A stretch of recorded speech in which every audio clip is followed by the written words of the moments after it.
లక్ష్యం ఘనంగా ఉన్న ఆచరణ శూన్యంగా మారింది. కాలమాన పరిస్థితుల వల్ల ఈ దుస్థితి ఏర్పడింది. విద్యుత్ ఉత్పాదన లక్ష్యంతో ఎన్టీపీసీ, బెల్ సంయుక్తంగా చిత్తూరు జిల్లాలో ఏర్పాటు చేసిన ఎన్బీపీపీఎల్ సంస్థ పరిస్థితి ఇప్పుడు దయనీయంగా మారింది. ప్రస్తుతం తయారయ్యే ఉపకరణాలకు ప్రపంచ మార్కెట్లో ఆదరణ లేకపోవడంతో సంస్థ పురోభివృద్ధి ప్రశ్నార్థకంగా మారింది. మరోవైపు కరోనా కారణంగా ఉపకరణాల తయారీ పూర్తిగా నిలిచిపోయింది.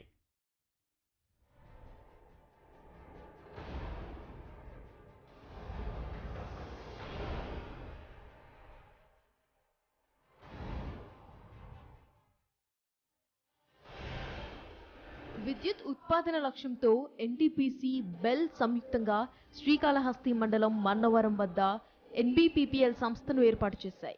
2010వ సంవత్సరం సెప్టెంబర్ 1వ తేదీన అప్పటి ప్రధాని మన్మోహన్ సింగ్ చేతుల మీదుగా సంస్థ ఏర్పాటుకు భూమి పూజ చేపట్టారు.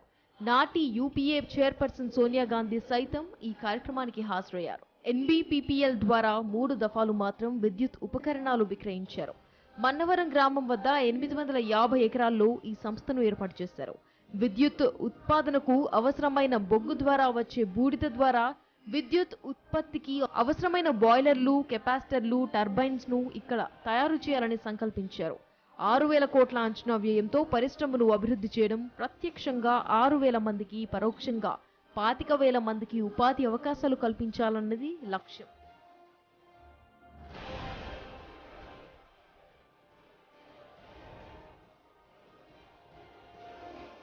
మన్నవరం పరిశ్రమ ఏర్పాటుతో రైతులు, నిరుద్యోగులు, చిన్న వ్యాపారులు ఎన్నో ఆశలు పెట్టుకున్నారు.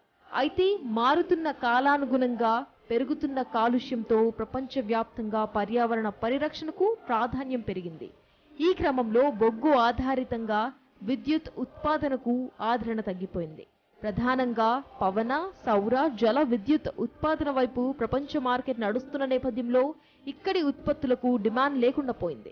ఎన్బీపీపీఎల్ పురోభివృద్ధిపై ఎంపీలు పలు దఫాలు పార్లమెంట్ సమావేశాల్లో ప్రస్తావించారు.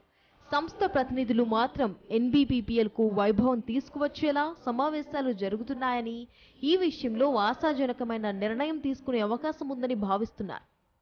ప్రస్తుతం మార్కెట్ పరంగా డిమాండ్ ఉన్న విద్యుత్ ఉత్పాదక ఉపకరణాల తయారీకి సన్నాహాలు జరుగుతున్నాయని చెబుతుండడం విశేషం.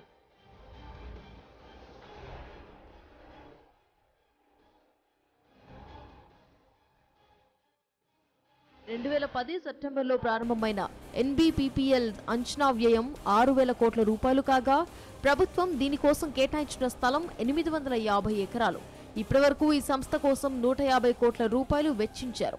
ప్రత్యక్ష ఉపాధి 6,000 మందికి, పరోక్ష ఉపాధి 25,000 మందికి అని చెప్పినా లెక్కలన్నీ కాగితాలకే పరిమితమయ్యాయి.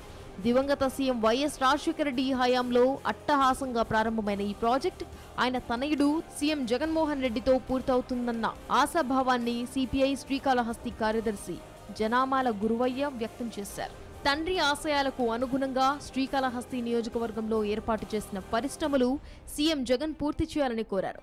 ఎన్నో వేల కుటుంబాలకు ఆధారాలు కల్పించే విధంగా నిరుద్యోగులకు ఉద్యోగ అవకాశాలు కల్పించే దిశగా చర్యలు చేపట్టాలని గురవయ్య అన్నారు.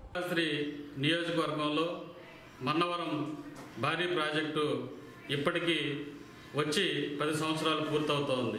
ఈ నియోజకవర్గాల్లో ఉన్నటువంటి, ఈ జిల్లాల్లో ఉన్నటువంటి నిరుద్యోగులకు ఉపాధి అవకాశం కల్పన వస్తుందనేసి 25,000 మందికి ఉద్యోగ అవకాశాలు వస్తాయని చెప్పి ఆ రోజు అంచనా.